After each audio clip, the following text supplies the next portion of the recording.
age when you start going out, whatever age that is. It's like first girlfriends, you know, it's got a sort of magic to it. I would get on 2 night buses and go down to the Fridge in Brixton to go to like Talking Loud at the Fridge. I used to go to Soul things or Cold Cut things. I used to go on a Monday night to Bar Rumba, to like That's How It Is, Giles Peterson's night. Then on Thursday, Movement was there. My earliest, clearest experiences are of going to Club United Nations in Tottenham, Mampy Swift and Kenny Ken and all those kind of guys. Maybe would have gone to like the Trocadero and got mugged first. First things that spring to mind is Dingwalls and High on Hope and Talking Loud and there. So I used to go to Camden Palace on a Tuesday night. I used to walk there and walk back from Archway. It was what, at that point, I lived for.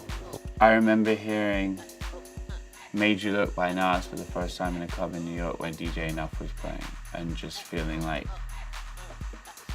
all the wind, like just being so fucking like punch drunk and thinking like if I can't own this record like in the next, before I go home, like I don't know what the fuck I'm gonna do with myself.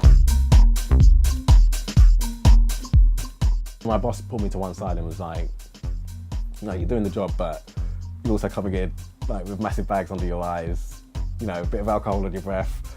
It's not really a good look. And then, you know, I remember they made me interview for my own job. And at that point, I was kind of like, you know what, like, forget this. It was really the only way you could hear new music, other than a bit of pirate radio. And to think of that now is quite absurd almost.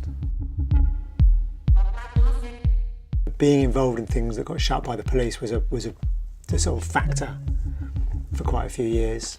You know, it did engender quite a rebellious kind of feeling, which I think was obviously quite healthy. Every record that I heard in the clubs that I went to early on had a sense of escapism to me. You're not really thinking about what you're doing on Monday morning, you're thinking that Sunday night at 10 o'clock, oh, I fancy a little bit of that. DJ Slimzy. Slimzy's intros. Yo, pump, not wait in the gym. Glass full of Alizé right to the brim. EZ's intros. DJ EZ. Those type of things were like, oh, this DJ's different. Oh, this DJ's got his own thing. He is like part of the reason of why I DJ, how I DJ sometimes. Rotation, which was a night that I used to go to every Friday. Really, we started Yo-Yo as their one stopped and we love their one, so maybe we can try and do one ourselves. This selection of music was stuff that I love that you really didn't get to hear in New York played in that way. It's like a very English interpretation of black music. Trash sprung out of the fact that I didn't need to answer to anybody else and I could do something on my own terms. The fact that there'd be like a club that was predominantly indie music. Moving into a venue like that was the first time it happened. When I started Deviation, was doing it on a Wednesday night on purpose because it was the hardest night of the week. Put my own sound system in every week and ran the club at a loss for 3.5 years actually. The thing that I think is great about residencies and clubs that run weekly is that you don't just have the tension of the evening, you have the tension of the whole week. It's building that trust, isn't it? A following of people who trust what your judgment is, and I suppose you trust that they'll accept it. One of the most influential music spaces of all time was Metalheadz at the Blue Note.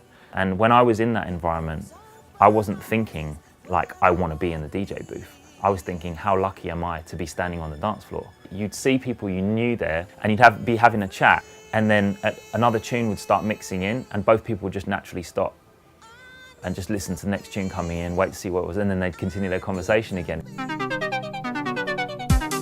think probably something like Forward was probably the last incarnation of that type of thing. I've been away for a year, I've swayed for a year. Here's a few new stars, I've got 2 new cars, I'm with. I've been from dough to broke, how that's a right because I've been.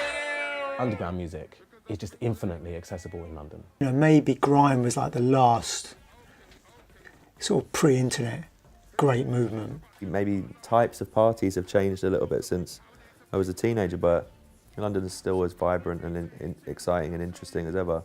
There being real magic in being in those places and real escape in being in those places, but actually that not being any different to the feeling I still get if I'm somewhere and it's good. Something that's always like almost boringly repeated about London, about what a melting pot it is of music and stuff, but the thing is, it's fucking true, man. It's so true, and it's like That's the reason we're all still here. Well, that's easy. Shot the paint from here to North Wheezy. I was in ministry, look over there. Yeah, I can see them.